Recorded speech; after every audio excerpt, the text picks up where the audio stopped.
Hello வணக்கம். இது உங்கள் சிவி ஸோன்னு சொல்லாமல் எப்படி இருக்கீங்க? இப்போ பார்த்தீங்கன்னா சம்பவம், அதாவது நிறைய பேருக்கு நிறைய எதிரிகள் இருக்கலாம். அவங்கக்கிட்ட நம்ம எப்படி வந்துட்டு சக்ஸஸ் கிடைக்கும், நம்ம அதுதான் வந்து ஒரு மெயின் மேட்டராக இருக்கும். அவங்கக்கிட்ட வந்து சக்ஸஸ் கிடைச்சாவே போதும்.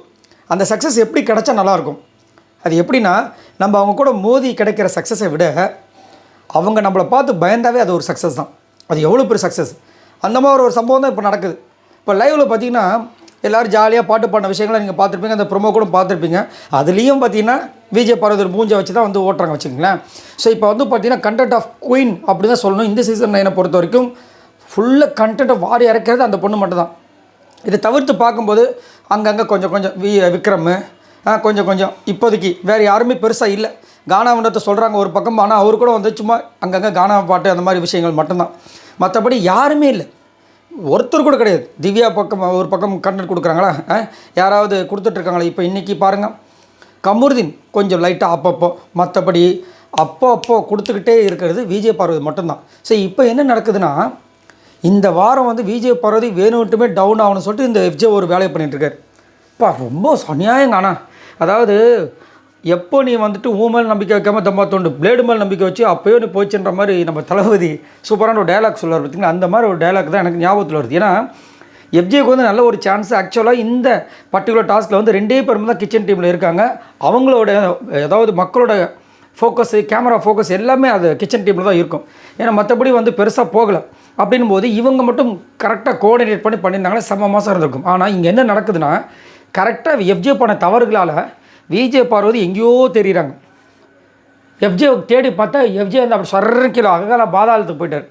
ஏன்னா துண்டாக தெரிகிறாரு. நேற்று வேலையே செய்யாமல் போய் தூங்கிட்டார். என்னடா இவர் எதையுமே செய்யாமல் போய் தூங்குறாரு அப்படின்னு கேட்டால் அதுக்கு ஒரு காரணம் இருந்திருக்கு. எல்லாம் என்னென்னா, விஜய் பார்வதி அப்படியே அந்த மாதிரி வந்து பண்ணும்போது அந்த பொண்ணு வந்து கொஞ்சம் கொஞ்சமாக டவுன் ஆகிடும். மக்களுக்கு மத்தியில் வந்துட்டு அதுக்கு பேரும் புகழும் கிடைக்காம போயிடும்.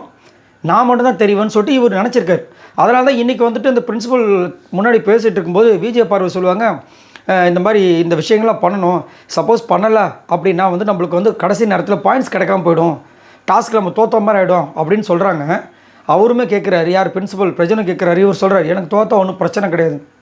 ஸோ ஒரு வீக்லி டாஸ்கில் நம்ம ஜெயிக்கணும்னு சொல்லிட்டு வெறியோடு இருக்கிற ஒரு பொண்ணும் எனக்கு தோற்றா பிரச்சனை கிடையாது, எனக்கு இதுக்கு சம்மந்தமே கிடையாது, நீங்கள் பண்ணால் பண்ணிக்கிங்க, அது பேர் வாங்கினா வாங்கிக்கோங்க, என்னால் பண்ண முடியாதுன்னு சொல்கிற ஒரு பயணம் இருந்து ஒரே டீமில் இருந்தால் எவ்வளோ கொடுமையாக இருக்கும் பாருங்கள்.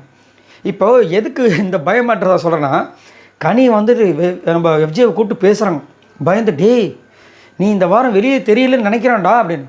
நம்ம என்ன சொல்கிறேன், நீங்கள் எப்பயுமே வெளியே தெரியலையப்பா அப்படின்ற மாதிரி தோணுது. ஏன்னா போய் பேசுகிறதும் பார்த்தீங்கன்னா கார்னராக ஆகும். இப்போ கொஞ்ச நேரத்துக்கு முன்னாடி வா வியானா நம்ம கார்னராக போய் பேசுவோம், ஓ சூப்பர்ப்பா அப்படின்ற மாதிரி இருந்துச்சு. அவர் பண்ணுற விஷயங்கள் இது வரைக்கும் என்ன வெளியில் வந்து தெரிஞ்சுது, நல்லது ஏதோ தெரிஞ்சிருக்கு. ஏதோ இந்த போன வாட்டி நடந்த கேப்டன்ஷிப் டாஸ்க்கு ஓரளவுக்கு அதை நான் வந்து சொல்லி ஆகணும், ஓரளவுக்கு தெரிஞ்சுது. மற்றபடி எதுவுமே வெளிசாக வந்து வந்ததில்லை. அவர் பேசுகிற விஷயங்கள் வந்து எல்லாமே.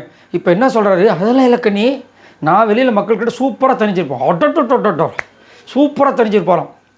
காலையில் நீங்கள் பண்ணிங்களா அப்படியே ஒரு மாதிரி சைக்கோ மாதிரி நல்லா தெரிஞ்சுது. கண்டிப்பாக டாக்டர் வந்து பார்க்க வேண்டிய சூழ்நிலை தான் இருக்கீங்க, நல்லாவே எங்களுக்கு தெரிஞ்சுதுன்ற மாதிரி தான் இருந்துச்சு. இப்போ சொல்கிறார், நான் நல்லா தெரிஞ்சிட்டேன், வார்டன் தான் சுத்தமாக தெரியலையா. அட கொடுமையை எப்படி இருக்குது பார்த்தீங்களா. பர்ஃபார்மன்ஸ் பண்ணவங்க சைலண்ட்டாக இருக்காங்க, ஒன்றுமே பண்ணாதவங்க நான் வெளியில் நல்லா தெரிவேன். இந்த நம்ம நடிப்பறக்குன்னு சொல்லுவார்ல, விஜய் தளபதி வந்து அரசியலுக்கு போயிட்டார், அஜித் சார் வந்துட்டு கார் ஓட்ட போயிட்டார். இப்போ இந்த தமிழ்நாட்டை வந்து யார் காப்பாற்றுறது, இந்த நடிப்புத்துறையில் நான் தான் இருக்கேன்ற மாதிரி ஒன்றுமே பண்ணாமல் இவர் வந்துட்டு நான் வெளியில் தெரிஞ்சிருவேன்றாரு. கொஞ்சமாவது வேணாமா அப்படின்ற மாதிரி இருந்துச்சு. அவங்களே சொல்கிறாங்க, கனி சொல்கிறாங்க, நீ வெளியில் தெரியலடா, நீ ஃபுல்லாக வேலை செஞ்ச மாதிரி தான் தெரியுது அப்படின்னு. இல்லை நீ வேறு, நான் தான் நல்லா வந்துட்டு எல்லோரும் கூட மிங்கிள் ஆகணும், எல்லோரும் கூட மிங்கிள் ஆகலை, வியானா கிட்ட மட்டும் தான் நீங்கள் மிங்கிள் ஆகிருக்கீங்க அப்படின்ற மாதிரி இருந்துச்சு. அதை அவர் சொல்கிறார், நான் எல்லார்கிட்டையும் மிங்கிள் ஆகிட்டேன், இந்த வாரம் தான் நல்லா மாட்டிக்கிட்டாங்க, இந்த வாரம் கண்டிப்பாக உங்களுக்கு வந்து பாயிண்ட் கம்மியாக போகுது, அவங்களுக்கு செம்மாடி இருக்குது அப்படின்ற மாதிரி சொல்கிறாங்க. ஸோ என்னென்னா, எப்பயுமே வந்து இன்ச் பை இன்ச்சாக வந்துட்டு எப்போயுமே மைண்டுக்குள்ளே இருக்கிற விஷயங்கள் கனிக்கும் சரி, எஃப்ஜேக்கும் சரி, சபரிக்கும் சரி, திவ்யாவுக்கும் சரி, இன்னும் ஒரு சில பேருக்குலாம் வந்துட்டு விஜய் பார்வதி அவமானப்படணும், விக்ரம் அவங்க அவமானப்பட்டு வெளியே போகணும். சப்போஸ் விஜய் பார்வதி இந்த வாட்டி வந்து சப்போஸ் சும்மா ஒரு பேஜுக்கு சொல்கிறோம் வெளியே போகிறாங்கன்னு சொன்னாங்க வச்சுக்கோங்க, அப்படியே ஸ்வீட் வச்சு கொண்டாடுவாங்க. ஏன்னா அவ்வளோ காண்டு. எப்படி வந்து பிரதீப் வந்துட்டு இனி இந்த பிக் பாஸ் வீட்டுக்குள்ளே வரமாட்டார் அப்படின்னு கமல்ஹாசன் சொன்னோன்னே ஜஸ் அப்படின்னு குதிச்சாங்க பாருங்கள், அந்த மாதிரி கொண்டாடுவாங்க. அவ்வளோ வன்மம். இந்த மாதிரி ஒரு வன்மத்தை நான் இந்த சீசன்லையும் பார்த்ததில்லைங்க, இந்த ஒரு சீசன் தாங்க அப்படி நடக்குது. இன்னும் இந்த பொண்ணுக்கு மட்டும் இந்த முன்னாடி நடந்த ஒரு 2-3 விஷயங்கள் மட்டும் நடக்காமல் இருந்திருந்தால் இந்த பொண்ணு எங்கேயோ போயிருக்காங்க. உண்மையாக சொல்லப்போனால் அந்த சம்பவங்கள் மட்டும் நடக்காமல் இருந்ததா, இந்த பிக் பாஸ் வீட்டுக்குள்ளே நடக்காமல் இருந்திருந்தால் இந்த பொண்ணு அடிச்சிக்கிறதுக்கு ஆளே கிடையாது. அந்த மாதிரி தான் போயிட்டுருக்கு. ஆனால் இப்போ வந்து கனியும் விஜயும் தனியாக உட்காந்து பேசும்போது அந்த பயத்தை பார்த்தேன், செமையாக இருந்துச்சு. அதுதான் வேணும். அதுதான் வந்து விஜய் பார்வதியோட வெற்றியாக நான் பார்க்குறேன். சரி, இதை பற்றி உங்களோட கருத்துக்களை சொல்லுங்கள். ஒரு டீமாக வந்து 2 பேரும் போட்டிருக்காங்க. இப்படி வெளிப்படையாக வந்துட்டு நான் வந்து தெரிஞ்சால் போதும் அந்த பொண்ணு தோக்கணும் அப்படின்ற மாதிரியே வந்துட்டு வேலை செய்கிறாரு. இவரை பற்றி என்ன நினைக்கிறீங்க? அதே மாதிரி விஜய் பார்வதி பற்றி என்ன நினைக்கிறீங்க? மறக்காம கீழே கமெண்ட்ஸ் பண்ணுங்கள். பாய் நண்பர்களே.